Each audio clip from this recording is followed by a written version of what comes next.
My mother didn't just raise me, she measured me. That's the line I never meant to say out loud. The truth I spent decades tucking behind polite smiles and quiet obedience. But when you grow up under a roof where love comes packaged as correction, where every flaw is highlighted before every strength, you learn to survive by shrinking. And one day, without realizing it, you wake up wondering who you might have become if you hadn't been edited your whole life. This story begins on an ordinary morning, sunlight creeping through thin curtains, my phone buzzing with 1,000 strangers' voices after I finally posted the list my mother gave me. A list of my imperfections. A list I didn't write, but carried like a second spine. What followed wasn't revenge, it wasn't rebellion, it was awakening. The slow, painful, necessary kind. You're about to step with me into a journey of unlearning, of dismantling the old, inherited rules that told me I had to be perfect to be loved. A journey that led not to bitterness, but to understanding. Not to a villain, but to a woman who had forgotten softness long before she forgot how to offer it. If you've ever been shaped by someone else's expectations, if you've ever felt small in the presence of someone who claimed to love you, then stay. This story was meant for you. And if you want more stories that cut deep and heal slow, make sure to subscribe. I pulled into my mother's driveway just after noon, the fall air still holding that faint crispness that makes everything feel more honest than it should. The front porch looked exactly the same as always. Clean, squared corners, a welcome mat that had never welcomed anyone. I cracked the window for Milo, who immediately tried to squeeze his face through the gap, like he wanted to file a complaint about being left behind. Inside, the scent of chamomile tea rolled toward me, soft at first, then strangely directive, as if even the air in her house followed instructions. Mom stood at the kitchen counter, shoulders straight, eyes scanning me in that quiet way that made me feel like a scanned document. "Sit," she said. I hadn't even taken my coat off. She reached for something on the table, folded, neat, the size of a postcard, but heavier in implication. "I made this for you, so you can improve." The word improve landed the way it always did when she said it, like she'd found a smudge on my face. I hadn't even tucked a strand of hair behind my ear before she pressed the paper into my palm. It felt warm, as if she'd been holding it too long. "You're 27, she added, as if my age itself was an item on the list. "It's time you know what to fix." Fix. Not grow, not explore. Fix. I unfolded the sheet, expecting maybe 1 or 2 bullet points. Instead, it opened like a menu, dense, tightly written, her handwriting looping with the confidence of someone convinced she sees the world more clearly than everyone else. Lack of decisiveness, inconsistent follow-through, tendency to drift. The words blurred together, a polite autopsy of my personality. She'd even numbered them, like this was a quarterly report she'd stayed up late preparing. I caught myself holding my breath. As a kid, I used to stand in this exact kitchen, reading notes she left on the fridge about chores I'd done wrong. Back then, I thought she was just tired. Now, reading this, I wasn't so sure. I forced a small smile, the same one I'd perfected over the years, polite enough to avoid conflict, soft enough to not invite questions. My chest tightened the way it always did when I felt 12 again, standing in front of her with scraped knees or a bad grade, trying to make myself smaller. "It's thorough," I said, because I didn't trust myself to say anything real. Her eyes brightened like I'd complimented her. "I'm glad you appreciate the effort." Effort. She had called it effort, as if dissecting me had been an act of love. Maybe it was in her language. Still, a quiet thought flickered, thin but sharp. 27 years, and nothing has changed. The porch light outside cut a thin line of brightness across the table, catching the corner of the paper. It looked almost harmless there, just ink on a page, nothing more. Something anyone could dismiss with a laugh, but my throat tightened anyway. Mom moved around the kitchen with mechanical calm, filling the kettle, straightening a dish towel that was already straight. I realized she hadn't asked about my week, my work, or even Milo waiting in the car. Just the list. The list mattered more. Or maybe it was the only way she knew how to talk to me, by editing me instead of seeing me. I placed the paper on the table, intending to slide it aside casually, the way someone might set down a brochure they weren't planning to read. But my hand stalled halfway, held there by something inside me I couldn't name yet. Tension, memory, maybe a small seed of refusal. Mom watched me without blinking. "So," she said softly, "what do you think?" The kettle clicked behind her, steam gathering at the spout. What did I think? I didn't have the words yet. But I knew this. Something had shifted, almost imperceptibly, like the faint change in air before a storm. The drive home felt longer than usual, even though traffic was light and the afternoon sun draped itself calmly across the windshield. The paper lay on the passenger seat, edges fluttering every time I hit a small bump, as if it were restless. And maybe it was. Streetlights began switching on one by one, casting pale yellow bars across the list. Every time the light passed over a line of handwriting, it highlighted a phrase I didn't want to read again.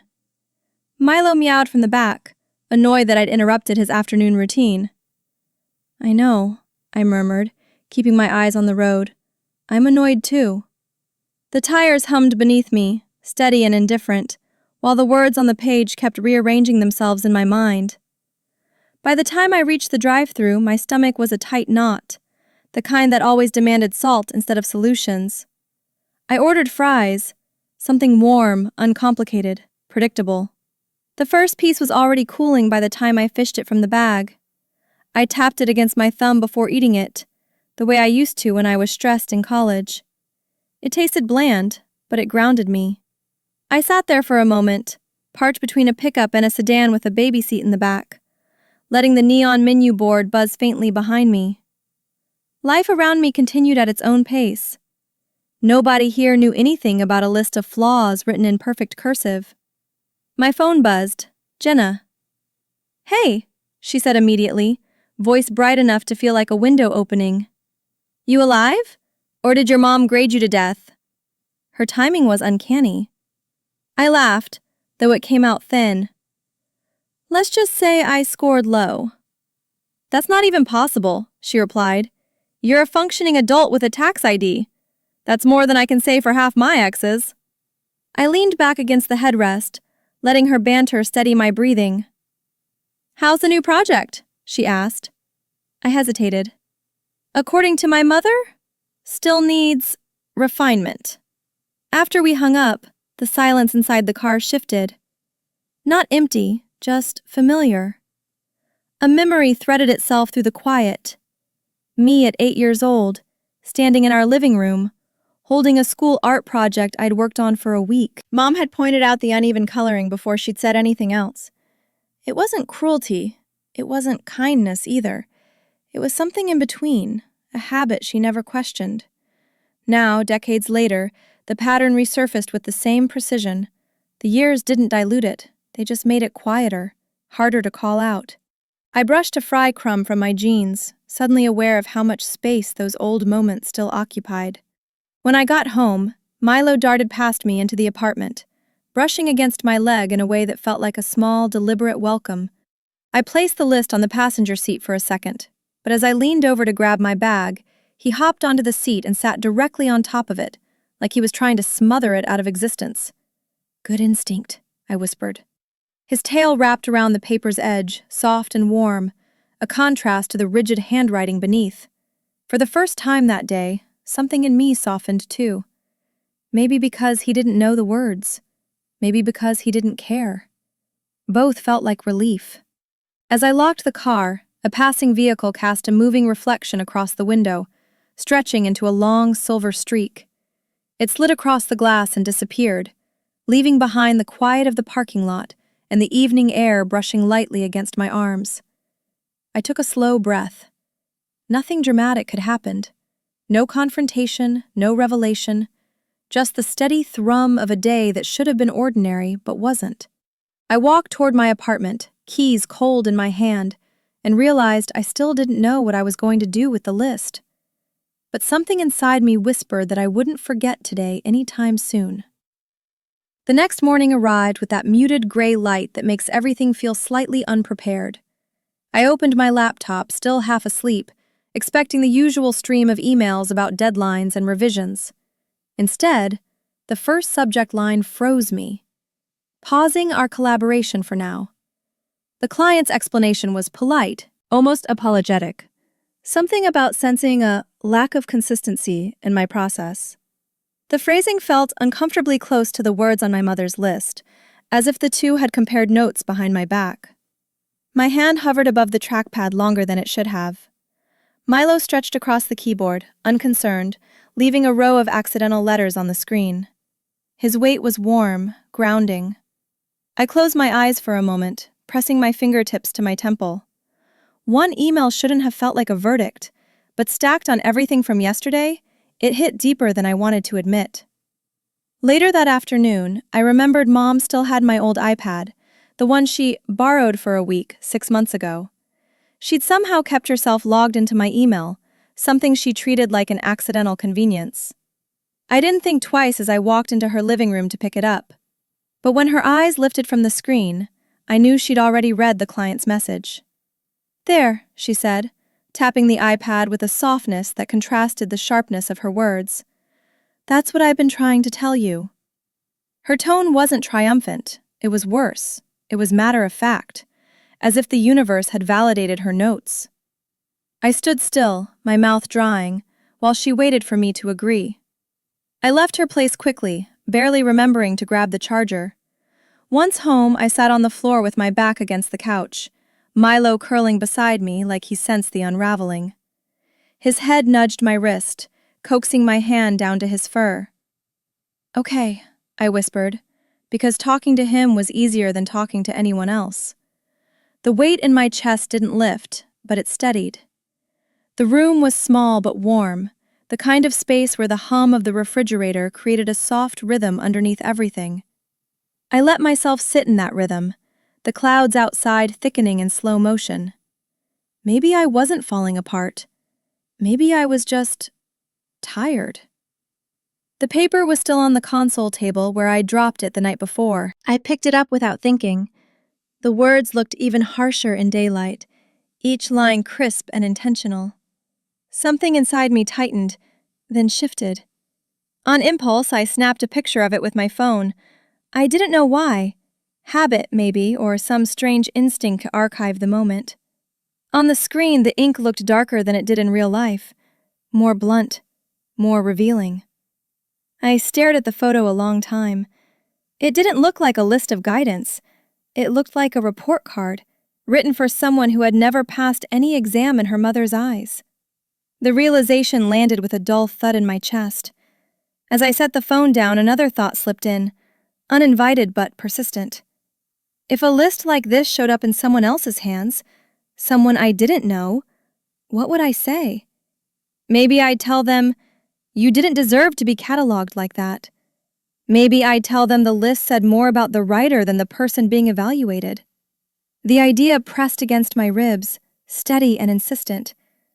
I wasn't sure what it meant or what I was supposed to do with it, but it hovered there, like a sentence waiting to become a story. I leaned back against the couch, letting the thought breathe in the quiet. It didn't feel wrong. The refrigerator let out a soft, unexpected click, a single sound that echoed more loudly than it should have in the small apartment. It startled Milo, who lifted his head just long enough to judge the interruption before settling back down. For some reason, the noise marked the moment differently, as if something had been stamped or sealed or quietly approved by the universe. I tightened my grip on the phone, the image of the list still glowing faintly on its screen. Maybe I hadn't fully understood why I took that photo, but deep down, in a place just beginning to stir, I suspected it wasn't just for keeping, it was for telling. The decision came quietly, not as a spark but as a slow, steady acceptance. I sat at my small dining table, the kind that wobbled if you leaned too heavily on one corner, and opened the photo of a list again. The morning light angled across it, making the ink look oddly theatrical. I didn't add a filter or adjust the brightness. I didn't decorate it or soften it. I just typed a simple caption, something neutral, almost reflective, and pressed post. For a moment, nothing happened. The apartment was still. Milo wandered toward his food bowl, tail flicking with the authority of someone who believed the world rotated around him. Then the first notification appeared, a tiny vibration, then another, and another. The quiet was gone. Within minutes, the comments were rolling in faster than I could read them. Strangers, dozens, then hundreds, typing stories that felt eerily close to mine. Someone mentioned a father who corrected her breathing. Another wrote about a grandmother who graded her self-worth in percentages. I scrolled through them slowly, each one tightening something and loosening something else inside me. It felt strange, being seen by people I'd never met. Stranger still that they didn't seem to be judging me. They were relating to me, stitching their stories into the space I'd opened. My hands shook slightly as I held the phone, not from fear but from something rawer. Recognition. Maybe even relief. Then the phone buzzed with a different kind of intensity. Mom's name flashing across the screen. I stared at it long enough for the call to almost go to voicemail before I finally answered. "What did you do?" she demanded, her voice tight, breath quick. "You put our private matters online!" "It's my list," I said quietly. "You've embarrassed me. Do you know what people will think?" I closed my eyes. I could picture her pacing the living room, one hand pressed to her forehead the way she did when she believed the world was closing in. "This isn't about them," I murmured. She didn't hear it. Or maybe she didn't want to. Her voice sharpened. "Claire, you take that down right now." It wasn't a request. It was a command shaped like concern. I stood up from the table, my legs suddenly unsteady, but my hands steadier than they'd been all morning. The phone felt warm against my ear, the air around me strangely still. "Mom," I said, choosing each word carefully. "I didn't post it to hurt you." "Well, you did." The silence that followed wasn't peaceful. It crackled like something brittle about to snap. I could hear her breathing, uneven and frustrated. I didn't know what to say that wouldn't break something further. Maybe that was the point.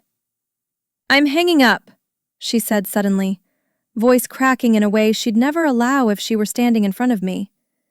"I can't talk to you when you're being unreasonable." The call ended before I could answer. I lowered the phone slowly, staring at the blank screen. My chest felt tight, but not in the same crushed way as before. It was a different kind of weight, one I couldn't name yet. I set the phone on the table and stepped back, letting the moment settle. The apartment felt smaller but also clearer, like something had been scraped clean, leaving the truth exposed and undeniable. For the first time, I didn't feel like I had to fix the moment immediately. The phone buzzed again, 3 vibrations in a row, then went silent. I didn't pick it up. Notifications continued popping at the top of the screen, but I moved away from the table, letting the noise live without me. I stood near the window, watching the breeze stir the thin curtain, the light shifting across the hardwood floor in slow, patient strokes. Something in me steadied. Something else cracked, but quietly, like the gentle break of a shell letting something new begin. Behind me, Milo pawed at the fallen edge of a sweater, unconcerned, present in the way only animals can be. I exhaled, slow and long. Nothing was the same now. By evening, the steady hum of notifications had become its own kind of backdrop, persistent, insistent, almost rhythmic. I sat cross-legged on the living room rug, reading the messages slowly, refusing to skim even when they came in faster than I could keep up. I thought I was the only one. My mom used to write lists too. Thank you for showing this. Some were just a single word, same. But even the smallest echo carried weight. My eyes stung in a way I didn't expect, a mixture of exhaustion and something like recognition. I wasn't looking for validation when I posted it. I didn't even know what I was looking for. But these voices, scattered across time zones and backgrounds, made the room feel less tight around me. Jenna showed up unannounced, as usual, knocking twice before letting herself in. She carried a small paper bag and 2 cones of soft serve. "Emergency sugar delivery," she declared, dropping onto the couch beside me. "Congratulations on going viral, you absolute menace." I laughed, really laughed this time, and leaned into the back cushion. It wasn't on purpose. "None of the good things are," she said, handing me a cone already melting down the side. We ate in silence for a moment, the sweetness cooling my throat, easing something raw inside me. "Your mom must be losing her mind," she finally added, not unkindly. "Completely," I admitted. But saying it with her there made it less sharp. "I know it's messy," Jenna said, tucking her legs under her. "But you did something brave." I shook my head. "It doesn't feel brave. It feels like I just opened a door without checking what was behind it." She nudged my knee. "That's bravery in my book." Her certainty startled me. I'd always known Jenna was bold, but hearing her name something I hadn't dared to claim made the air shift around us. "You told the truth," she said. "People needed it. Maybe you needed it." The words lingered. I looked down at the half-melted swirl in my hand and wondered if she was right, if the truth wasn't just out there now, but finally out of me. My phone buzzed with a message from a name I didn't recognize. Normally I wouldn't open things from strangers, but something about this one felt different. It was from a therapist, a woman who wrote that she'd seen the post and wondered if I'd be open to talking about turning the experience into something helpful for others. Not a brand pitch, not a criticism, not unsolicited advice, just an invitation. I read the message twice, then a third time, my fingers hovering without typing. The idea of being understood by someone trained to understand people felt foreign, but also strangely safe. I set the phone down gently, letting the thought settle beside me like a new piece of furniture I wasn't sure where to place yet. Later, as I sat in a small cafe with a view of the street, I caught my reflection in the window. I looked tired, maybe, but not defeated. There was a looseness around my eyes I hadn't seen in a while, as if something inside me had finally exhaled. The table next to me buzzed with conversations, the clinking of cups, a barista calling out names. It all blended into a kind of quiet music that made me feel strangely grounded. For once, I didn't feel like a problem someone was trying to solve. I felt like a person sorting her own thoughts, at her own pace. And sitting there, with the last bit of soft serve sweetness lingering on my tongue, I realized I wasn't afraid of what came next. The day ended with a small, unexpected moment. The spoon from my empty ice cream cup slipped and tapped the side of the glass with a delicate, clear sound. It was nothing, just a tiny accidental noise. But it stayed with me. Maybe because it reminded me that small things could punctuate a day without breaking it. Maybe because it felt like a gentle full stop at the end of a sentence I hadn't realized I'd been writing all along. I picked up my bag, brushed a bit of sugar from my skirt, and stepped out into the evening air. The world felt wider than it had that morning, and for the first time in a long time, I let myself walk into it without shrinking. My mother showed up at my apartment the next afternoon without warning, the kind of arrival that didn't require knocking, because it was powered by emotion instead of intention. When I opened the door, her face was flushed, eyes sharp in a way that told me she hadn't slept well, or at all. She didn't step inside right away. She scanned me first, like she was checking whether I understood the gravity of what I'd done. "Claire," she said, her voice low but trembling. "What exactly are you trying to do?" Behind her, the hallway light flickered slightly, casting a soft pulse around her silhouette. I stepped aside, letting her in, though the air tightened the moment she crossed the threshold.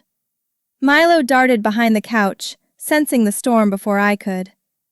She moved straight to the living room, arms crossed, pacing in a tight line as if the floor itself demanded she wear a path into it.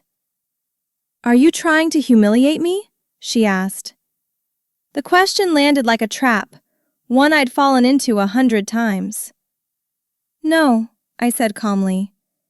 "I shared something that happened to me." She stopped pacing, turning sharply. "It happened because I was trying to help you." Her voice had that brittle edge, the one that hid hurt beneath authority. I took a slow breath. "I didn't mention your name." "That doesn't matter," she snapped. "People will know. Family will know." Everything in her tone suggested the world was a courtroom, and she was bracing for a verdict. I tried to soften my voice, though my chest felt tight. "Mom, I didn't post it to shame you." Her eyes glistened, but not with softness, more like pressure building behind glass.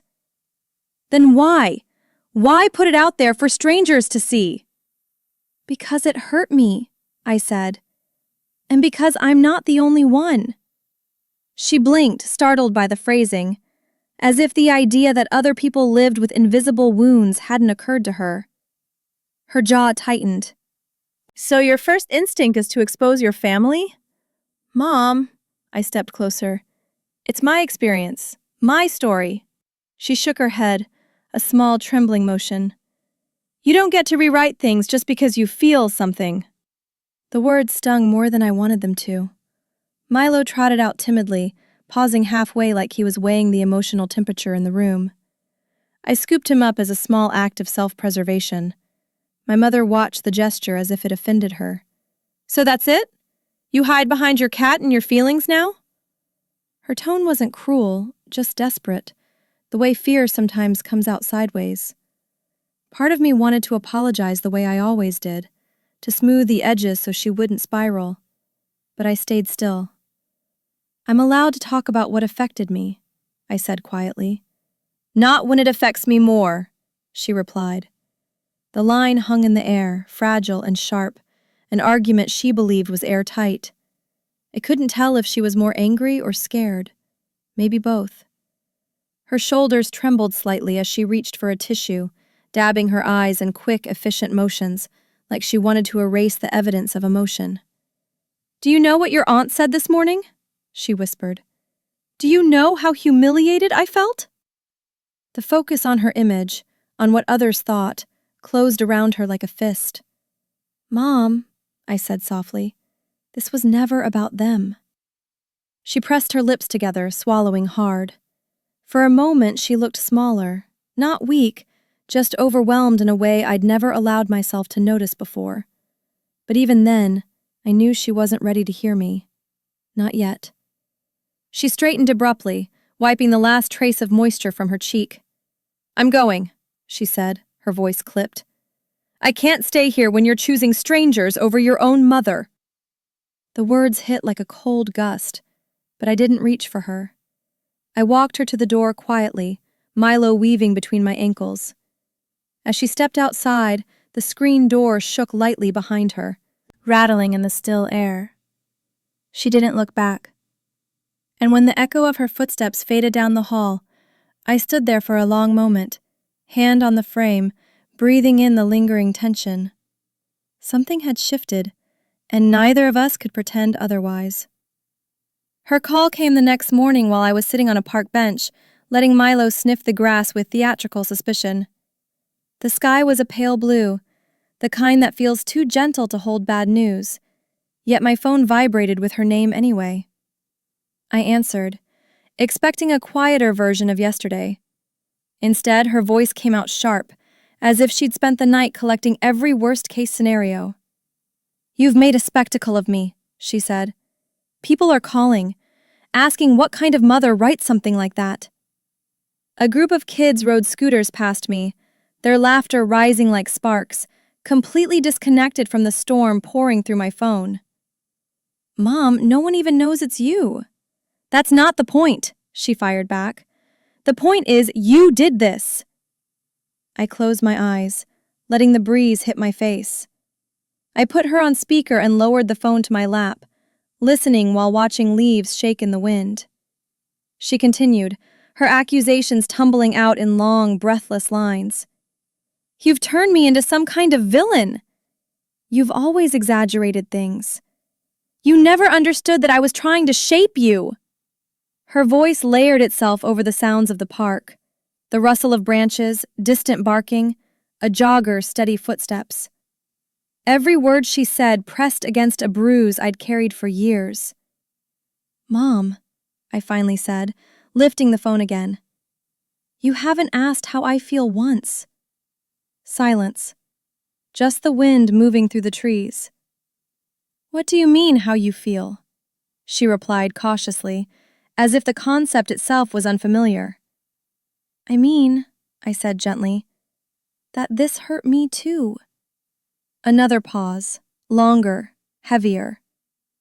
Don't be dramatic, she whispered, the softness in her tone somehow sharper than raised volume. You're too sensitive.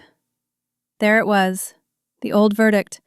I felt something inside me shift, not break, but rearrange with a quiet finality. I looked around at the park, a dad tying his daughter's shoelaces, a woman doing yoga on the grass, a group of teenagers sharing a bag of chips. Ordinary life unfolding while I stood in the crosswinds of my mother's fears. I'm not being sensitive, I said. I'm being honest. Her breath crackled through the speaker. Don't talk to me like that. There wasn't anger this time. There was fear, thin, trembling, like she was trying to hold on to something slipping from her hands. I'm your mother, she said, voice tightening again. You don't get to question me. My throat ached, but not from tears, from restraint. Mom, at some point, you have to let me be my own person. Not like this, she snapped. Not by shaming me. I stared at the ground, at Milo pawing a fallen leaf, blissfully ignorant of generational patterns unraveling above him. The weight of unsaid things hung between us, pressing down hard. A tear slipped before I could stop it, quick and hot. I wiped it away with the back of my hand, embarrassed even though no one was watching. I'm tired, I whispered. Tired of feeling wrong just for existing. Her breath caught, a small, jagged sound. Don't say things like that, she murmured. People will think I failed. I felt something unhook inside me then, a small, subtle release. It's not about failure, I said. It's about understanding. She didn't respond. A long silence spread over the call, stretching into a shape we'd never named but always felt.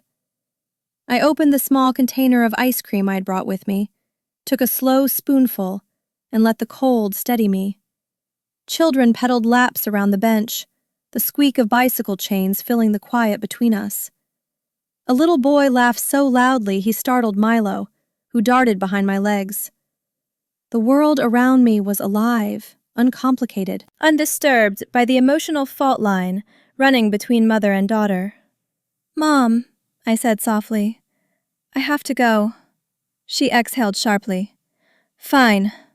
The line went dead. I lowered the phone, staring at the blank screen for a long beat. I wasn't angry, not anymore. Just hollow in a way that felt oddly clarifying. I tossed the melting ice cream cup into a nearby bin and stood up, brushing grass from my jeans. Some rifts didn't explode. They unfolded slowly, like a truth finally taking shape.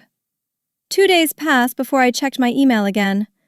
I'd avoided it the way people avoid mirrors after crying, afraid of what might still be written on my face.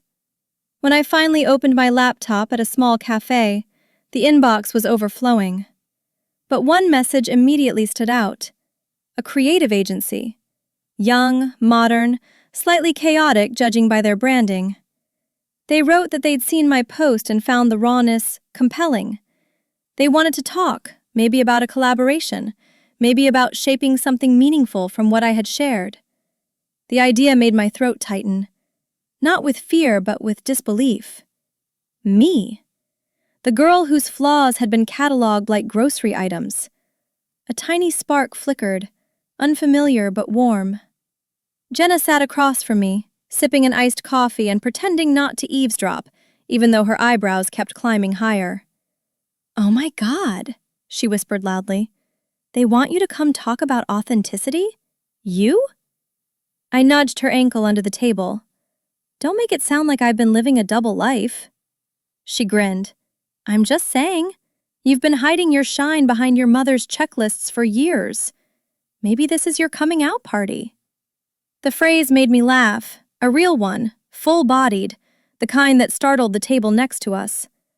I leaned back in my chair, feeling something loosen inside me. Maybe she was right. Maybe a door had opened I didn't realize I'd been knocking on. My phone buzzed with a new message, from Mom. I didn't open it. My hands reacted on instinct, trembling just enough to give away the tension I thought I'd left behind. I turned the phone face down on the table. "You don't have to respond," Jenna said softly. "Not until you're ready." I nodded, grateful for the permission. At the next table over, two women were discussing social media trends, tossing around phrases about authentic voices and real connections. I wasn't trying to listen, but the words drifted naturally into the space between Jenna and me. It felt ironic, like life was folding in on itself, placing ideas directly in my path. Or maybe it was just coincidence, the quiet kind that nudges you forward. I opened a new slide deck on my laptop. Nothing fancy, just a title page with a clean font and a blank space waiting for whatever came next. Instead of typing flaws, I wrote perspective shifts. The change felt subtle but powerful, like adjusting the focus on a camera lens. I wasn't erasing anything, I was reframing it. I added a note, then erased it, then added it again. How we are seen is not always how we are. My hands stopped shaking. The conversations at the other tables melted into background noise, blending with the clatter of dishes and the low hum of the espresso machine. I wasn't certain where any of this was heading, but the uncertainty didn't scare me the way it used to. At one point, I looked up and caught my reflection in the cafe window, faint but clear enough to see a version of myself I barely recognized. There was seriousness, yes, but also something steadier, something like ownership. I reached for my laptop again, moving the cursor across the screen with a quiet confidence I didn't question. Behind me, someone laughed loudly. The barista called out a name. A door swung open, letting in a gust of cool air that brushed the back of my neck. For the first time in years, the world didn't feel like a test I was failing. It felt like a place with room for me, even if I hadn't figured out the boundaries yet. The afternoon sun drifted lower, turning the cafe's interior a warm amber. I gathered my things, sliding my laptop into my bag, and took one last look at the blank slide deck glowing softly. Outside, the city moved at its usual pace, cars passing, people chatting, a cyclist ringing their bell in a hurry. I stepped onto the sidewalk, breathing in the mild air, feeling more grounded than I had in weeks. I wasn't fixed, I wasn't transformed, but something in me was shifting, one quiet degree at a time. And for now, that was enough. My mother asked me to come over on a Sunday afternoon, the kind of day that normally smelled like laundry and quiet routines. Instead, the air felt thick before I even reached her front steps. She opened the door quickly, as if she'd been standing behind it, waiting to intercept me before I changed my mind. "We need to talk," she said. No hello, no soft edge. The living room looked exactly the same, tidy, symmetrical, almost staged, but the atmosphere inside it had shifted. She stood in the center of the room like a storm gathering itself. "You've embarrassed me with that post," she started, voice trembling with restrained fury. "Do you know what the neighbors are saying?" I stayed near the doorway, one hand on my bag. It felt safer that way. She took a breath that seemed to scrape her lungs. "You've made me look small, foolish, like a bad mother." Her eyes were glossy, but not from tenderness, more from fear. "Mom," I said slowly, "I never mentioned your name." "That doesn't matter," she snapped. "Everyone knows who raised you." The words landed heavily. She wasn't talking about my actions. She was talking about her reputation. I didn't move from my spot. The distance between us felt necessary, like stepping too close would lock me back into the version of myself I was trying to grow out of. "I didn't do this to hurt you," I said, keeping my voice steady. Her shoulders tensed, as if bracing for something she couldn't control. "You chose strangers over me," she said, quieter now, softer but sharp in all the dangerous ways. "No," I replied. "I chose honesty." She shook her head in disbelief, her expression twisting with something that looked like betrayal. "So you're siding with the internet? With people you don't even know?" I swallowed. "I'm siding with myself." The moment stretched, thin, taut, almost humming. She stared at me like she didn't recognize me. Maybe in that moment, she truly didn't. I felt my heartbeat in my palms, in my throat, everywhere. But I didn't look away. I was tired of being the only one who blinked first. "You're making a mistake," she said, voice quivering. "You're ruining your relationship with your own mother." I breathed in through my nose, slowly. "Mom, I'm trying to have a relationship with you, a real one, not one where I'm always being corrected." Her lips parted, stunned, like I'd spoken a language she never learned. "You think I'm the problem?" she whispered. "I think we both have things to face," I answered. "But I can't keep pretending everything is fine." She pressed a shaking hand to her chest, almost protective. "You're choosing them over me," she repeated, as if the idea itself was too painful to release. Her fear wrapped the room like a tight thread. I stepped forward just 1 inch, a small, careful move. "Mom, I don't want to lose you," I said. "But I can't lose myself to keep you comfortable." Her eyes darted away, toward the floor, toward the walls, toward anything that wasn't the truth between us. For a second, she looked less like a force of nature and more like a woman terrified of being left behind. The sight tugged at something deep in me, but it didn't undo my resolve. "Claire," she whispered, voice barely audible, "I don't know how to handle this." I nodded. "I know, but neither do I. We're both learning." The tension between us held steady, fraught, fragile, but undeniable.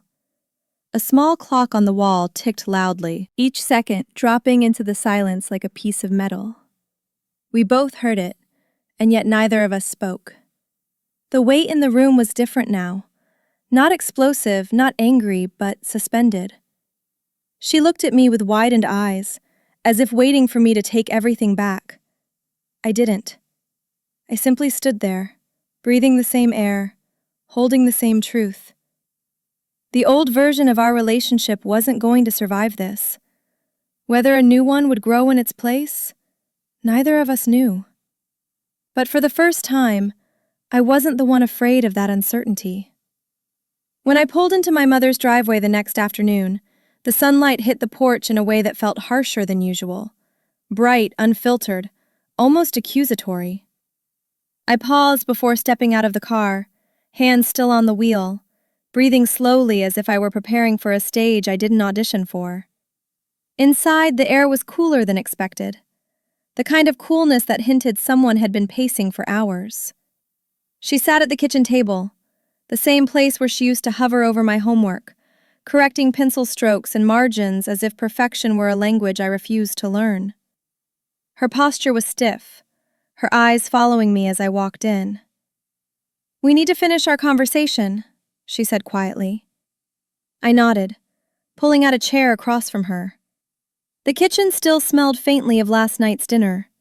Garlic, rosemary, something roasted. But beneath it was a tension that didn't belong to cooking. We sat across from each other at the old table, the one with a scratch near my elbow from a dropped fork 20 years ago. No one reached for a drink. No one made small talk. For a moment, only the soft hum of the refrigerator dared break the silence. Finally, she spoke. "Why did you have to make everything public?" Her voice wasn't sharp this time.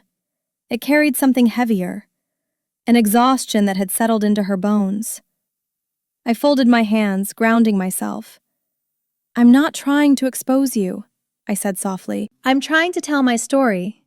She blinked, startled by the gentleness. "I'm going to do an interview," I said carefully. "A small one. They want to talk about all of this." Her fingers tightened around the napkin in her hand, twisting the corner until it almost tore. "You're continuing?" she asked, her voice trembling. "You're really going to keep going?" "Yes," I answered. "I think I need to." Her breath snagged, just barely, but enough for me to notice. The silence stretched again, longer and heavier this time. She looked down at the table, her shoulders rising and falling in uneven patterns. "I don't know how to feel," she admitted. "I know," I murmured. "Neither do I." She wiped under her eye with her thumb, an automatic motion, as if she were brushing away dust instead of emotion. "I never wanted to hurt you," she said. "I just didn't know any other way to make sure you succeeded." The confession came out small, halting, like a sentence she'd rehearsed and still stumbled over. I breathed out slowly. "I know you tried," I said. "I've always known that. But the lists, they didn't help. Not the way you thought." She stared at the tablecloth, tracing an invisible pattern with her nail. "I thought I was guiding you," she whispered. "But maybe I was just controlling you." I didn't respond. Some truths needed space to sit on their own. When she finally looked up, her expression wasn't defensive. It wasn't angry. It was simply tired, like someone who had been holding a door closed for years and only just realized she could let go. "I need time," she said, "to understand this, to understand you." Something inside me softened at the honesty. "Take what you need," I replied. She nodded, her gaze dropping again. "I'm scared," she added quietly, as if confessing to a crime. "I am too," I said, "but maybe that's part of the process." She let out a shaky breath. The kitchen felt less rigid now. Not comfortable, but less hostile, like a storm that had passed without fully clearing. I stood to leave, giving her space. As I reached the door, the faint sound of wood creaked behind me, her chair shifting ever so slightly. She didn't call me back. She didn't apologize or demand anything. She simply sat there, breathing, trying. I stepped outside, pulling the door closed gently behind me. The air felt different, still cool but lighter, as if the house itself had exhaled. Walking down the steps, I felt a strange mix of relief and sadness settle in my chest. Not everything had healed, but something had bent instead of breaking, and for now, that felt like forward motion. Back home that evening, I opened my laptop again, this time with a steadiness that surprised me. The blank document didn't feel intimidating. It felt like an invitation. I typed the title of my talk at the top. Flaws, Frameworks. Just seeing the words there made something in my chest settle. I started outlining the story. Small beats, honest moments, nothing dramatized or polished. I wrote about the lists, the pressure, the way love can twist itself into shapes that hurt without meaning to. As the sentences formed, I felt a clarity I hadn't expected. It wasn't confidence exactly, but something adjacent, like finding footing after slipping for years. The cursor blinked at the bottom of the screen, patient, steady, waiting for whatever came next. Jenna came over an hour later, wearing mismatched socks and carrying a smoothie she insisted was brain fuel. She plopped onto my couch and read the outline over my shoulder. "Okay," she said. "I'm not kidding. This is actually good. Like, Ted Light good." I rolled my eyes, though a part of me warmed at the compliment. "It's just an outline." "Sure," she said, taking a sip of her smoothie. "And seedlings are just trees waiting for validation." I snorted. "That's not how nature works." She shrugged. "It's how my metaphors work." Her presence made the room feel lighter, as if she'd cracked open a window without touching anything. When my mind started to tangle, I took Milo out for a short walk around the block. He strutted along the sidewalk like he owned the place, occasionally stopping to sniff invisible mysteries. The late evening air was crisp, carrying the faint scent of distant fireplaces. A neighbor, Mrs. Thompson, the retired woman with a fondness for oversized sweaters, sat on her porch. "Evening, Claire," she said with a small wave. "Your mother came by earlier. Looked worried."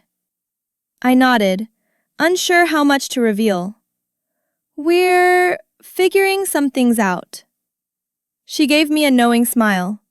"Families are messy, but they're worth the work, if both sides show up." Her words lingered with me the entire walk back. When I returned inside, I reopened my slide deck. Something about the last slide bugged me, an empty space I couldn't decide how to fill. I tried a few lines, deleting each one almost immediately. Nothing felt right. After a moment, I pushed my chair back and went to make tea.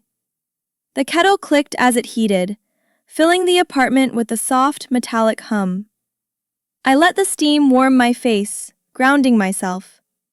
Then, as if the idea had been circling me all evening, the final line drifted into place. Not dramatic, not loud, just true. We rewrite ourselves when the world won't do it for us. I typed it quietly, fingers steady. Later that night, I rearranged the living room, not because it needed it, but because movement felt like clarity. I shifted the small plant closer to the window, folded a blanket over the arm of the couch, and stacked the books I'd left scattered on the floor. Milo supervised from the ottoman with judgmental eyes. As I settled onto the rug with a fresh cup of tea, I thought about how different things felt now compared to just a week ago. Not easier, just different. The chaos hadn't disappeared, but it no longer felt like it would swallow me. Instead, it felt like something I could learn to shape, slowly, piece by piece. Maybe that was growth, the quiet kind. The night ended with a soft glow from my desk lamp, casting long shadows across the notes scattered on the floor. I sat cross-legged, Milo curled against my hip, rereading the outline. It wasn't perfect, nothing ever is, but it was mine. Every word on the page felt earned, not extracted. My phone buzzed once from across the room. I didn't check it. For the first time in a long time, I didn't feel compelled to respond instantly, to fix anything, to soothe someone else's anxiety before my own. I took a slow sip of my tea, letting the warmth settle deep. Tomorrow would come, but tonight, I was finally learning to sit with myself. The call came early the next morning, just as the light was beginning to soften the edges of my apartment. I was still half asleep when the phone buzzed insistently on the nightstand. It was my mother's number. My stomach tightened, expecting another confrontation. But when I answered, her voice was fragile, thin, almost papery. "Claire, I'm at the hospital." Everything inside me dropped. She explained in short breaths, dizziness, weakness, the neighbor calling an ambulance. I was already grabbing my shoes before she finished. The world outside felt too bright, too fast as I hurried to the car. Fear has a way of bypassing every unresolved argument, narrowing everything to the person you might lose. The hospital smelled of antiseptic and cooled air, a mix that always made my skin prickle. I found her in a small room with the blinds half closed, casting narrow stripes of light across the bed. She looked smaller than I remembered, pale, sunken around the eyes, her hair flattened against the pillow. "I'm fine," she said immediately, though her voice fluttered with fatigue. "You're not fine," I murmured, pulling a chair close. She tried to sit up straighter, as if dignity could lift her better than the bed mechanism. "The doctor said exhaustion," she added. "Just exhaustion." Her fingers twitched against the blanket. I reached for her hand without thinking. She didn't pull away. We stayed like that for a long moment, her breathing shallow, mine uneven. It felt strange, being so close without tension snapping between us. "Why didn't you tell me earlier?" I asked quietly. "I didn't want to worry you. But you called me anyway." She exhaled, a long, defeated sound. "Because you're still my daughter." The words landed softly, but they scraped something raw inside me. "I never stopped being that," I whispered. She looked at me, eyes glossy but not from anger this time, just fear, and something more vulnerable than I'd ever seen in her. "Claire," she said, voice trembling, "I thought I was losing you." A nurse, a woman in her 60s with kind eyes, stepped in to check vitals. She glanced at me and offered a small, knowing nod, the sort of gesture that said she'd seen this scene unfold many times with many families. "She's been asking for you," the nurse murmured, "more than she admits." My mother tried to wave her off, embarrassed, but the nurse only adjusted the monitor, then looked directly at me. "She cares about you more than she knows how to say." I swallowed hard, unsure how to respond. After she left, the room felt even quieter, heavy with the truth spoken aloud by someone who had no stake in our history. My mother stared at the blanket, avoiding my eyes. "I didn't want you to think I'm weak," she whispered. I leaned forward. "Being tired isn't weakness." I wasn't talking about my body.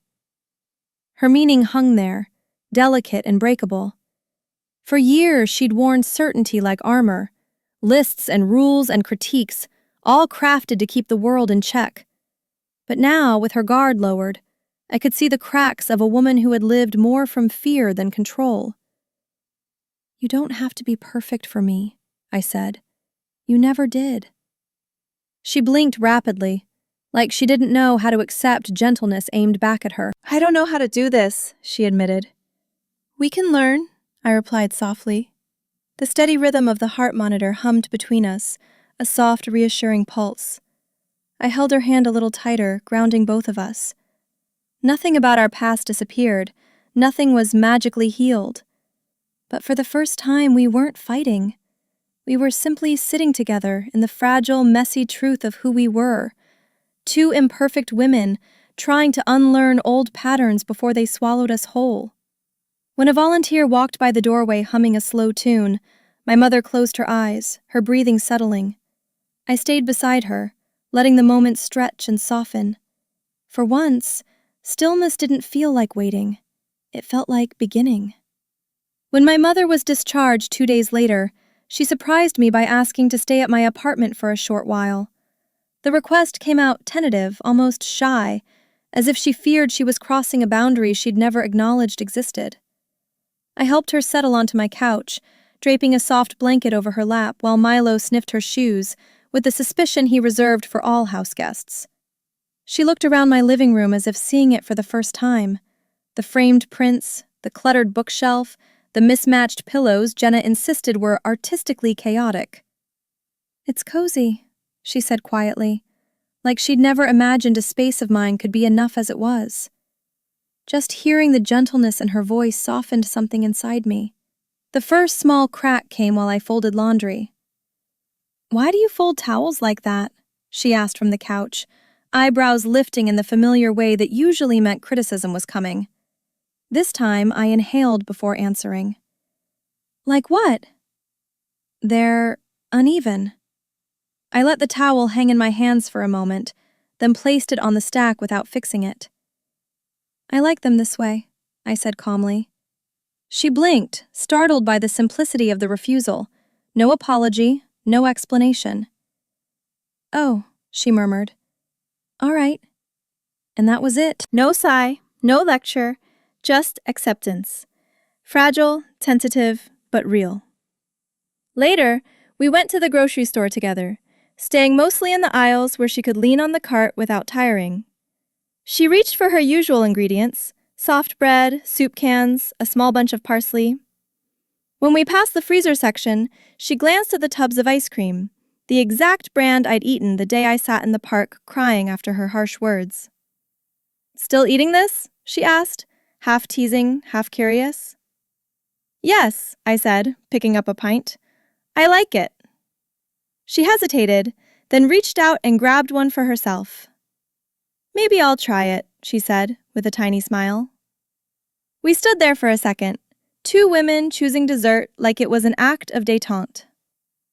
On the drive home, she rested her head against the window, watching the passing streets with a quiet I wasn't used to. You've built a nice life, she said, suddenly. The comment came so unexpectedly that I almost missed my turn. Thank you, I replied. She nodded slowly. I don't tell you that enough. Her tone wasn't rehearsed or stiff. It was soft, almost fragile. I kept my eyes on the road, not trusting myself to look at her without breaking into tears. You don't have to say it all the time, I murmured. Just sometimes.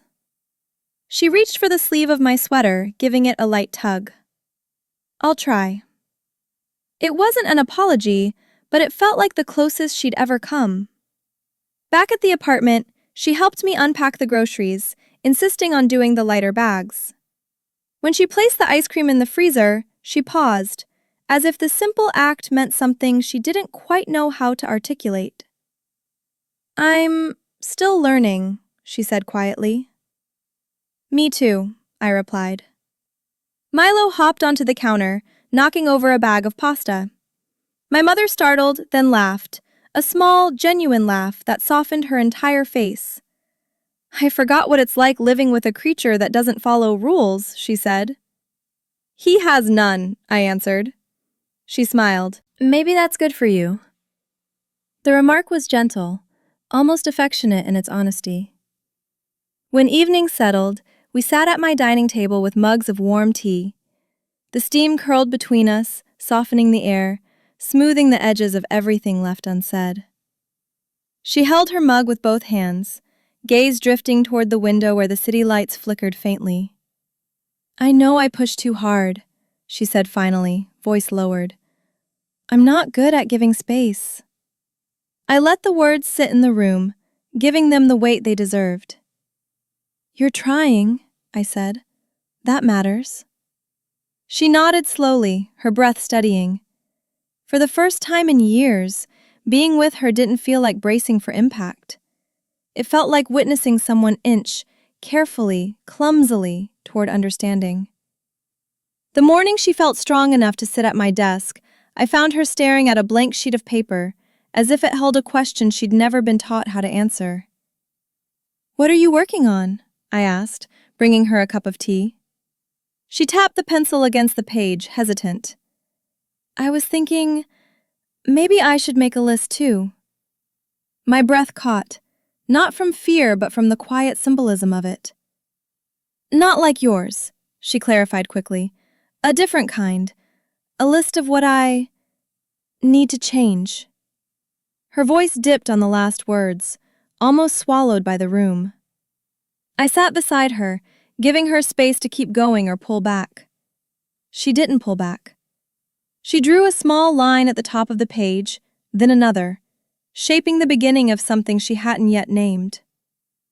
When your father left, she began, voice steady but distant, I promised myself I'd never let life get messy again. I stayed still, listening. So I organized everything, everyone, including you. She pressed her lips together. especially you." Her confession wasn't dramatic. It wasn't coded in apology. It was simply honest. "I thought if I could keep things controlled, I could keep us safe," she continued, "but I didn't realize I was squeezing the life out of the things I was trying to protect." The room felt impossibly quiet after she finished. I reached for my own notebook, the one I'd used for my talk, and laid it open between us. "I've been making a different list too," I said. She glanced over, curious. Across the top in careful handwriting were the words, "What I want to keep." Not what to fix, not what to erase, just what was worth holding on to. She traced the title with her finger, almost reverently. "You always see things differently," she whispered. "I see things from the outside," I replied. "Sometimes that's what you need when you've been inside the same walls for too long." She nodded, absorbing the thought with a tenderness I hadn't expected. After a long moment, I slid a new sheet of paper toward her. "Maybe start with something small," I suggested. "Something true but gentle." Her pencil hovered above the page, shaking slightly. Then she wrote, "I want to speak, not command." The simplicity of the sentence punched the air out of my lungs. She stared at it, eyes softening. "I've never known how to talk without directing," she admitted. "You're learning now," I said. Her shoulders eased a little, like she'd been carrying a weight she hadn't named until this moment. She wrote another line, then another. Quietly, steadily, without looking up. When she finally put the pencil down, she exhaled as if she'd been holding her breath for years. "These are just beginnings," she said, almost apologetically. "Beginnings are enough," I replied. She folded the paper once, carefully, as though it were something fragile.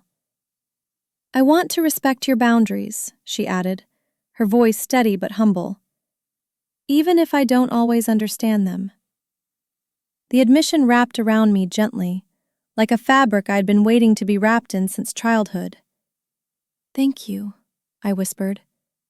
She didn't lean in for a hug. I didn't either. The space between us wasn't cold. It was just finally honest. As she pushed the paper toward me for safekeeping, her hand steadied. "I'm not promising perfection," she said. "I'm not asking for it," I answered. Sunlight filtered through the curtains, warming the wooden desk, touching the edges of our two lists, the one she'd written and the one I'd been shaping for weeks. It felt like witnessing a new language forming between us, not fluent yet, but spoken with intention. She looked at me with an expression I hadn't seen in years, respect, tinged with something softer. "We'll figure it out," she said quietly. And for the first time, I believed her. The morning of my meeting with the agency, I left early, giving my mother the apartment to herself. She sat on the couch with a book she wasn't actually reading, stealing glances at me as I gathered my things. "You'll do well," she said, almost abruptly, as if the words had been sitting on her tongue and she was afraid they might evaporate. I paused, surprised not by the sentiment, but by the sincerity. "Thank you," I said, slipping on my coat. Outside, the air was cool and bright, and the hallway lights flickered softly overhead. As I locked the door, I felt an odd sense of alignment, like the universe was adjusting itself by degrees, letting small, quiet signals show me where to step next. The cafe where we arranged to meet was warm and buzzing, filled with the low hum of conversations and clinking cups. I recognized one of the agency reps immediately. She waved from a corner table with an excitement that felt too big for the small space. "Claire, thanks for meeting us," she said, shaking my hand with an energy that bordered on chaotic. "We love what you shared. It was honest, grounded, refreshing." I landed into the chair, still unsure whether this was all real. She dove into the pitch, storytelling, campaigns, mental health collaborations, the idea of reframing vulnerability through narrative. It was a lot, but for once, I didn't feel overwhelmed. I felt capable. Capable in a way I didn't need anyone to validate. Halfway through, the barista approached our table with a grin. "Sorry to interrupt, but aren't you the girl from the list thing?" Heat rushed into my cheeks. Yes? You're awesome, he said. I sent your post to my sister. It helped her. He walked away before I could respond. I stared at my cup, feeling something warm unfurl in my chest, an emotion somewhere between humility and bewilderment. The agency rep leaned in. See? People heard you. There was no mockery in her tone, just fact. And maybe for the first time, I truly believed it. Not because someone said it, but because something inside me stopped arguing. Just as we wrapped up, my phone buzzed with a message from my mother. I didn't open it immediately. Old instincts tugged at me, the urge to react, to fix, to soothe. But I held my ground, letting the moment breathe. When the agency left, I stayed behind with my coffee, staring out the window at passers-by, people walking dogs, teenagers taking photos, a couple arguing gently about directions. Life, happening as it always does, indifferent to my fear, my doubts, my lists. I finally opened her message. I watched your video. You speak well. You spoke from your heart. I'm proud of you. I read the words twice, then a third time, the shock soft and disarming. I typed a reply, then erased it. Typed another. Erased that too. Nothing felt right. In the end, I sent only, "Thank you. That means a lot." It wasn't dramatic. It wasn't poetic. It was honest. I slipped the phone into my bag and gathered my things. As I stood, a small burst of laughter escaped me. Quiet, genuine, the kind that came from a place of unexpected lightness. Jenna texted right then. "How'd it go? Did you charm the marketing world?" I replied, "I think I did okay." Walking out of the cafe, the world felt oddly in sync with me, not demanding or judging, just present. It was enough. As I stepped onto the sidewalk, a spoon inside someone's empty cup clinked faintly, an accidental sound that floated through the open door behind me. It was small, barely noticeable, but it echoed with a strange clarity, like punctuation at the end of an unspoken sentence. I let the moment sit, warm and unhurried. Ahead of me, the street stretched in a calm line, traffic slow, people moving at an easy pace. There was no rush to return home, no urgency pressing against my ribs, just a quiet sense of becoming, unfolding at its own speed. I took a breath, feeling my shoulders loosen. My life wasn't perfect, but for the first time, I could feel it expanding. A few evenings later, my mother sat across from me at the dining table, both hands wrapped around a mug of chamomile tea I'd made for her. She seemed steadier now, though not entirely at ease. The air between us held a kind of tentative quiet, as if the walls themselves were trying not to interrupt. She looked at me with an expression I rarely saw, cautious curiosity. "Can I ask you something?" she said. "Of course." She hesitated, eyes dropping to the steam rising from her cup. "Do you think I've been too forceful? Too controlling?" Her voice trembled slightly, like she was stepping onto a bridge she wasn't certain could carry her weight. I took a slow breath, knowing the question wasn't simple, and my answer mattered. "I think," I said gently, "you were strong in moments when I needed softness." She exhaled, a fragile sound. "So, yes." I shook my head. "It's not about yes or no. It's about the impact." She watched me closely, absorbing every word. "I thought," she murmured, "if I wasn't firm, everything would fall apart. I didn't realize firmness could hurt." Her vulnerability startled me, not because it was dramatic, but because it was unguarded, spoken without armor. "I know you wanted the best for me," I said. "I do. But sometimes your way of loving felt like pressure, not guidance." She nodded slowly, eyes glossy but steady. "I never wanted to be the reason you felt small." We sat together in that quiet honesty, neither of us rushing to fill the silence. Milo hopped onto the empty chair beside me, stretching before curling into a sleepy circle. His presence grounded the moment in something simple and real. My mother looked at him and let out a soft laugh, the kind that slipped out without permission. "He likes you," she said. "He likes anyone who feeds him," I replied. Her smile widened just a little. Then she grew serious again. "I'm trying, Claire. I really am. I don't want our relationship to be something you have to recover from." The sentence lingered in the air, tender and painful. "I know," I whispered, "and that means something." She placed her mug down carefully, as if afraid it might shatter under the weight of the conversation. "There's something else," she added. "I've been thinking, maybe I should talk to someone, professionally." The admission stunned me, not because I doubted her ability to change, but because I'd never imagined she would voluntarily seek help. "You don't have to decide now," I said softly. "No," she replied. "I think I do. I've spent years believing I was the only one keeping things together. But maybe I wasn't keeping them together at all." Her voice wavered. I reached out and touched her hand lightly, a gesture neither of us would have managed months ago. She didn't pull away. For the next hour, we talked in a way we never had before, cautiously at first, then with a growing warmth. She asked questions instead of assuming. I answered without shrinking. She admitted that she often mistook fear for love. I admitted I often mistook silence for survival. It wasn't perfect. We stumbled. We corrected ourselves. But it was real. At one point, she said quietly, "I wish I'd known how to talk to you like this when you were younger." I smiled gently. "We're talking now." She nodded, tears gathering but not falling. "Better late than never," she whispered.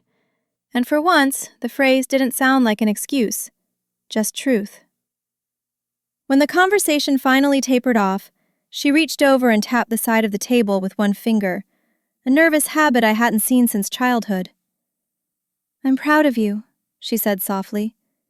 "Not because strangers liked your words, but because you're learning to use your voice." A warmth spread through my chest. Not fireworks, not catharsis, just a quiet settling, like something inside me finding its rightful place. "Thank you," I said. Milo let out a sleepy chirp, breaking the heaviness.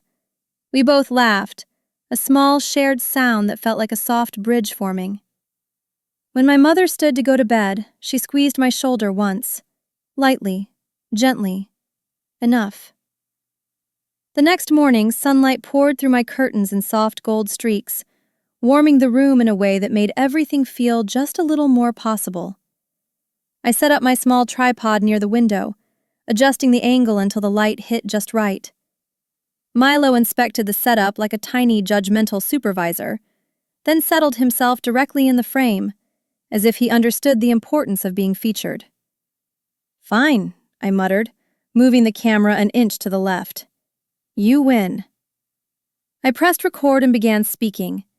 The words came more easily than I expected, clear, steady, woven with pieces of truth I'd once been afraid to admit out loud. Not polished, not perfect, but undeniably mine. I filmed for nearly an hour, stopping only when my voice grew soft and my throat tightened. This wasn't content. I wasn't performing. I was processing. In one clip, I talked about being raised on correction instead of comfort. In another, I described learning to choose myself without turning cruel. Milo periodically jumped onto the table, nudging my elbow or brushing his tail across the lens, giving the footage an unexpected tenderness I didn't bother editing out. When I finally hit upload, I didn't feel the familiar rush of anxiety, just a quiet relief, like exhaling after holding my breath for too long. I wasn't sharing to be seen. I was sharing because I had finally learned how to see myself. The video gained traction quicker than I anticipated, comments rolling in from people who recognized pieces of themselves in my words. "You put into words what I couldn't. I didn't know anyone else grew up like this." I cried, "Thank you." I felt a strange blend of humility and disbelief as I scrolled through them, pausing only when I saw a comment from someone claiming my mother must be terrible. I didn't delete it, but I didn't respond either. People don't always understand the messy middle, the place where love and harm coexist, where people hurt without intending to break anything. Still, the support felt real, grounding. I let it sit with me. Later that afternoon, my mother knocked gently on my bedroom door. "Can we talk?" she asked, peeking in. She held her phone in her hand, her expression uncertain. "I watched your videos," she said. My stomach tightened, but I motioned for her to sit. She lowered herself onto the edge of the bed, smoothing the blanket as if preparing her thoughts. "At first I felt exposed," she admitted. "But then I listened. Really listened." Her voice wavered with something unsteady but sincere. "You weren't attacking me," she said. "You were telling your truth." I nodded, surprised by the clarity in her tone. "And it was honest," she added softly. She looked down at her hands. "Some parts were hard to hear." "I know," I said quietly. "But they were needed," she continued. "I didn't realize how much of my voice you had carried as your own." The admission hit me harder than I expected, not because it hurt, but because she finally saw the shape of what I'd been holding. "I'm proud of you," she whispered. "Not for the internet. For growing." My throat tightened. She reached out, brushing a loose hair from my shoulder, her touch lighter than it had ever been. "I want to do better," she said. "Not just for you, for myself." Something inside me eased at the truth in her words. That evening, after she'd gone to rest, I stepped out onto my small balcony with a cup of tea. The air was cool, carrying faint sounds of laughter from a nearby courtyard. Below, someone walked their dog. A couple shared a quiet conversation. A child rode a scooter in wobbly circles. Life, simple and rhythmic. I wrapped my hands around the warm mug and let the moment settle. I didn't feel triumphant, not victorious, and certainly not finished. But I felt present, softly, fully, quietly present. And as the city lights flickered on, one by one, I realized something. Healing wasn't a moment. It was a direction. And for the first time, I knew which way I was walking. A week later, when my mother felt steady enough to leave the apartment for more than just a short walk, I suggested we take a trip to the home goods store. I needed a few items for the studio I was slowly assembling, and she seemed eager, though slightly nervous, to accompany me. She held on to the cart as we entered, not because she was weak, but because the place was bright, bustling, full of choices that seemed to overwhelm her senses. I moved slowly beside her, letting her set the pace. Rows of neatly stacked towels, scented candles, and kitchenware stretched before us like a map of ordinary life. For once, nothing felt heavy. Just two women, one learning, the other relearning, shopping in quiet companionship. In the decor aisle, she paused at a display of small, soft-colored towels. "These are nice," she said, lifting a pale blue one. "They are," I agreed, reaching for a warm yellow set I'd been eyeing. She watched my choice, then turned her towel over in her hands. "I suppose we don't have to match." There was no criticism, no pressure, just curiosity. I smiled. "We don't." She nodded, a tiny gesture, but it felt monumental. We placed both sets in the cart, side by side. The colors different, but somehow complementary. A small, quiet metaphor neither of us pointed out, but both of us felt. As we moved down the aisle of picture frames and wall decor, she slowed in front of a display of pastel prints. Flowers, abstract shapes, small motivational quotes. "When I was young," she said, almost to herself, "I wanted to decorate my room with colors like these, soft ones, but your grandmother didn't allow it." I turned to her, surprised by the confession. "Why not?" She said life wasn't meant to be soft. Her voice held no bitterness, just an old echo. What did you want? I asked. She traced the edge of a frame with her finger. I wanted something gentle to wake up to. The honesty in her tone felt like a small door opening. We stood there for a moment, surrounded by pastel prints and unspoken memories. Do you regret not choosing them anyway? I asked. She considered the question. I regret not realizing I had a choice. Her words pressed softly against the silence between us. Mom, I said, you still do. She looked at me, startled by the permission implied. Then, slowly, carefully, she placed a soft green print in our cart. Not bold, not dramatic, just gentle. She didn't look at me after doing it, as if she needed the space to feel the moment privately. I let her have it. At checkout, our items formed a little mosaic on the conveyor belt. Her blues, my yellows, the soft green print resting between them like a quiet bridge. She watched the cashier ring everything up, her fingers tapping the handle of the cart, not nervously but thoughtfully. You're building something new, she said quietly. So are you, I replied. She gave a small nod. I suppose I am. Outside in the parking lot, the late afternoon light wrapped us in a soft glow, warm but not overwhelming. She stopped beside the car, turning to me with an expression that held both gratitude and uncertainty. Thank you, she said, for letting me come. You're always welcome, I answered. On the drive home, she rested her hands in her lap, the green print leaning gently against her knee. Cars passed us in slow intervals, the world moving at a pace we no longer felt pressured to match. She looked out the window, eyes soft. This feels new, she murmured. It is, I said. And good, she added, almost surprised. I smiled. When we pulled into my parking space, neither of us rushed to get out. We sat there in the stillness, the soft weight of the day settling quietly around us. For the first time, our differences didn't feel like a fault. They felt like a balance, imperfect, human, and slowly becoming whole. 2 days later, I returned to my workspace, a tiny room with good light and bad acoustics, still in the process of becoming something real. I laid the new yellow towels on a shelf, arranging them beside notebooks, cables, and a stack of reference books I kept meaning to read. As I adjusted the soft green print my mother had chosen, I felt a small warmth bloom in my chest. It wasn't the decor. It was a thought that she'd allowed herself to choose something gentle, maybe for the first time in decades. I stood back, taking in the room as if seeing it through her eyes. It wasn't perfect, but it felt like a space I could grow in, a space I could claim as mine. Before starting work, I made myself a cup of tea and opened my messages. A flood of notifications greeted me, comments, shares, a few collaboration inquiries. One message stood out.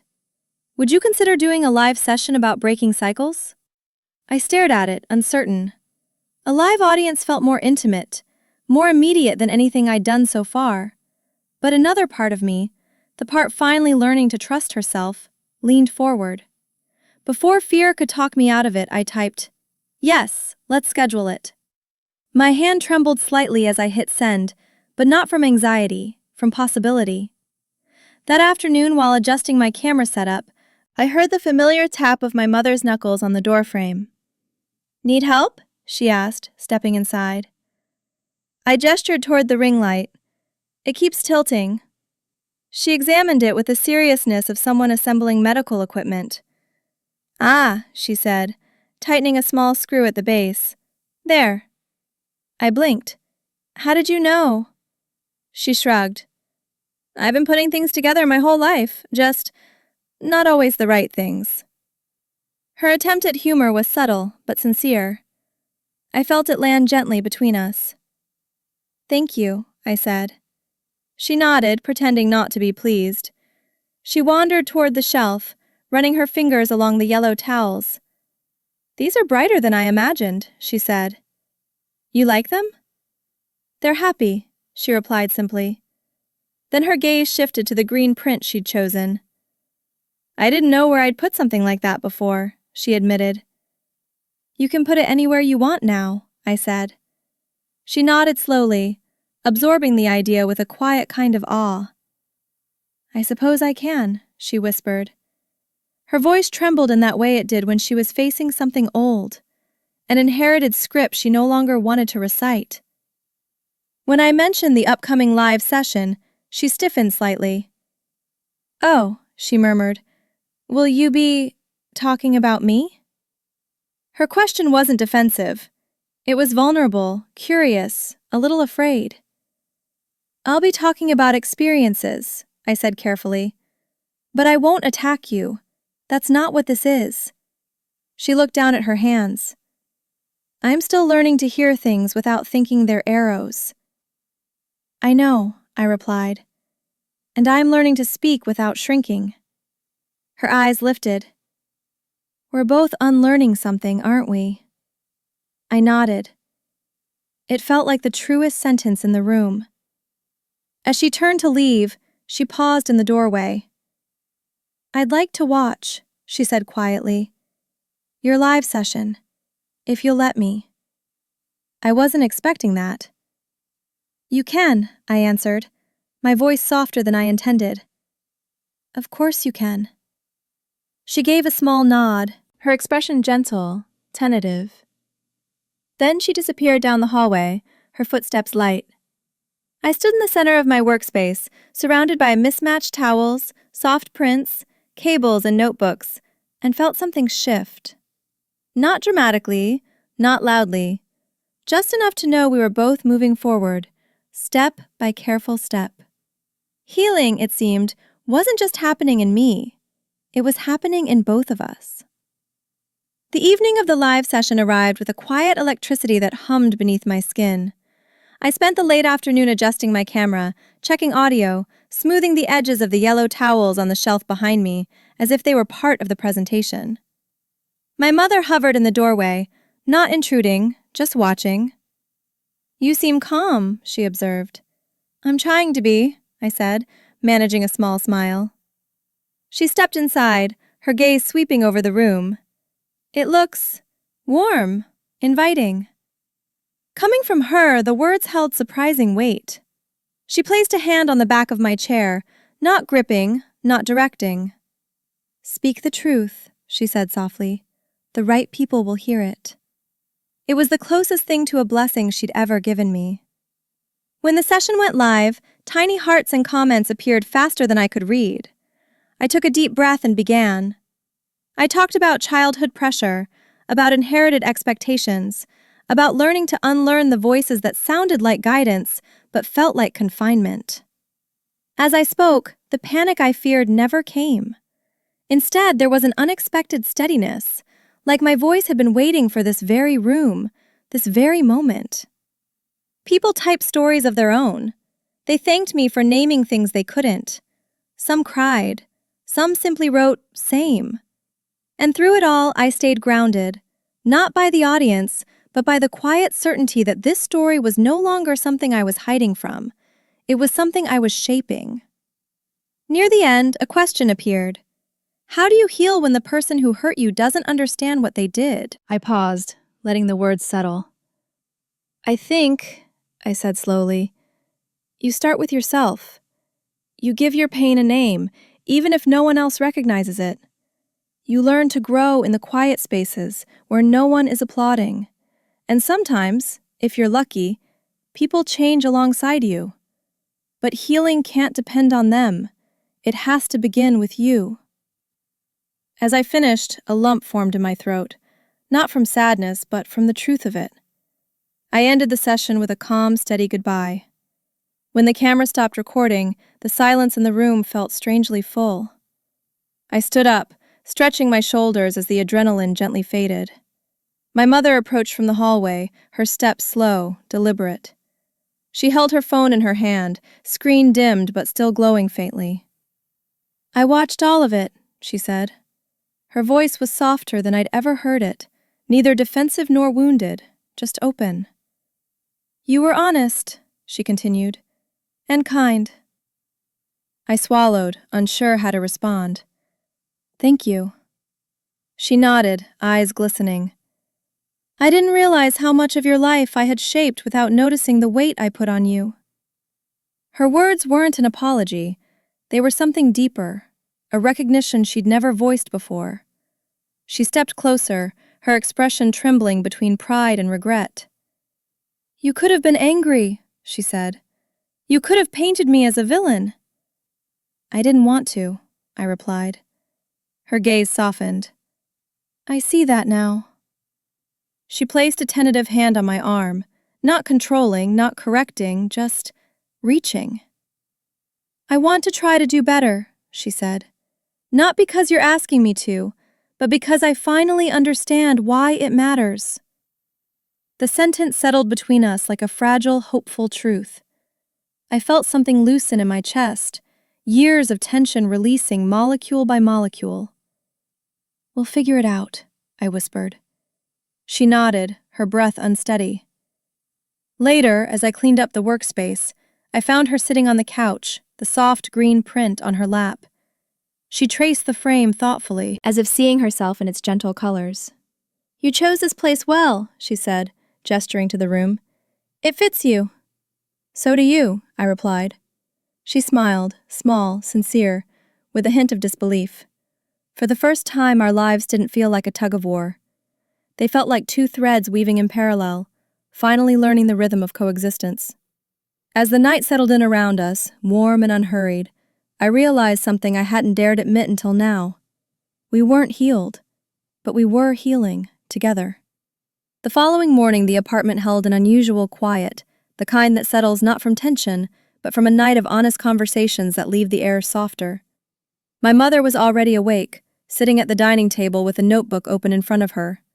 Not one of her structured, rigid lists, something different. She didn't notice me at first. She was writing slowly, thoughtfully, pausing often as if searching for words she'd never allowed herself to use. When she finally looked up, she offered me a small smile. "I'm working on something," she said. "Not a list, just thoughts." I made us both tea and sat across from her. "Do you want to talk about it?" I asked gently. She shook her head. "Not yet, but I will." Later, we took a short walk around the neighborhood, the sun warming the pavement under our feet. My mother clutched her light cardigan around her shoulders, not because she was cold, but because she wasn't used to being outside without an agenda. As we passed a small park, she slowed, watching a child struggle to balance on a scooter. The child fell, scraped a knee, then burst into tears. His mother hurried over, not scolding, not correcting, just holding him until the sobs settled. My mother watched intently, her expression unreadable. "That's never how it went when I was small," she murmured. I glanced at her.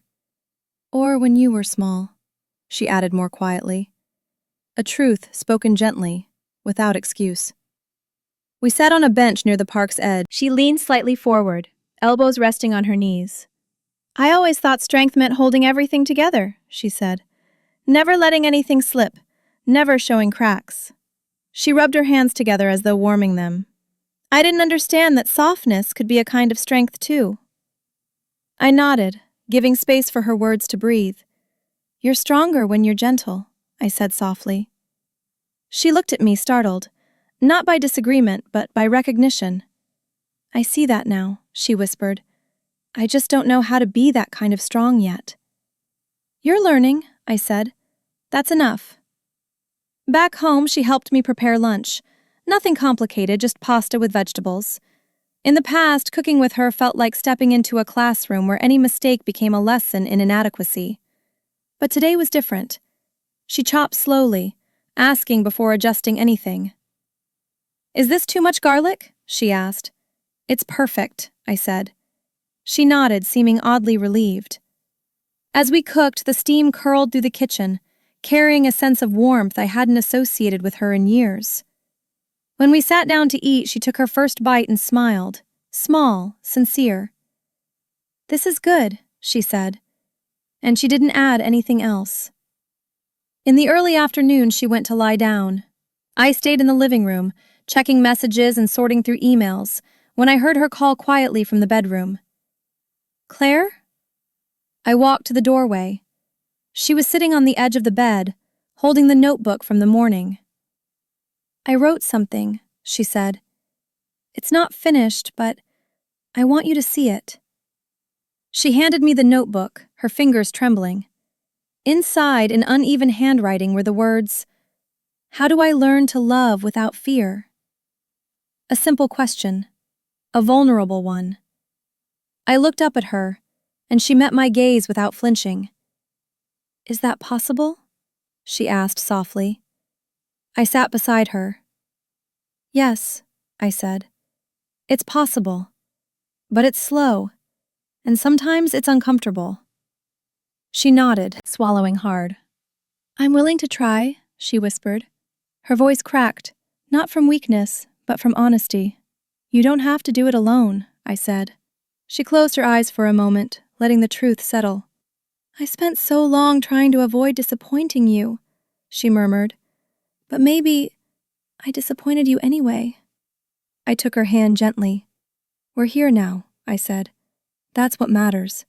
She leaned her head lightly against my shoulder, not heavy, not desperate, just present.